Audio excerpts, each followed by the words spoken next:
Is this a deal with the devil financially? What do you think? I think it is an absolute disaster and an insult to the vast majority of the American people to be talking about giving huge tax breaks to the wealthiest people in this country, driving up our deficit, and increasing the growing gap between the very rich and everybody else. Millionaires and billionaires do not need huge tax deductions. That's the simple truth. And the fact of the matter is, despite Republican rhetoric, if we're serious about creating jobs in this country, which should be our main priority, that's one of the worst ways to do it. Much better to take that money, invest in our roads, bridges, railroad systems, infrastructure. You create jobs doing that. Senator, how do you feel about the unemployed in this country being held hostage in these negotiations? Because that's exactly what it was. We got to call it for what it is. It was a bargaining chip on the table after Americans have paid into unemployment insurance. Ed, this is the issue. Our Republican friends have got to be held accountable.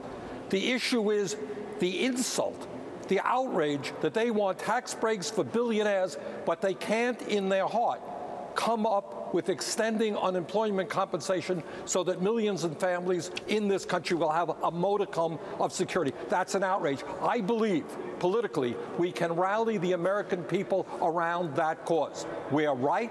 We're talking about social justice. They're talking about more tax breaks for billionaires who don't need it. This is against the will of the American people. All the polling that's out there.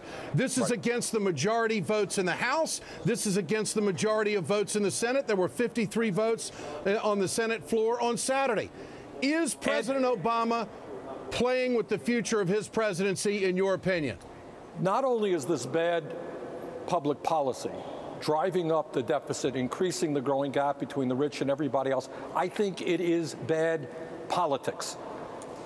It's bad politics in the sense of who is going to believe the president or anybody who votes for this in the future when you campaign for years against Bush's economic policy and then you say, oh, by the way, that's what I'm voting for. I'm voting for tax breaks for the rich. And by the way, if it turns out in this deal to be 2 years, you can bet that that's just the beginning. It will be extended beyond that. So I think for a Democratic president, Democratic House, Democratic Senate to be following the Bush economic philosophy of tax breaks to millionaires and billionaires is absolutely wrong public policy, absolutely wrong politically. And I got to tell you, I will do whatever I can to see that 60 votes are not acquired to pass this piece of legislation. Will you filibuster this?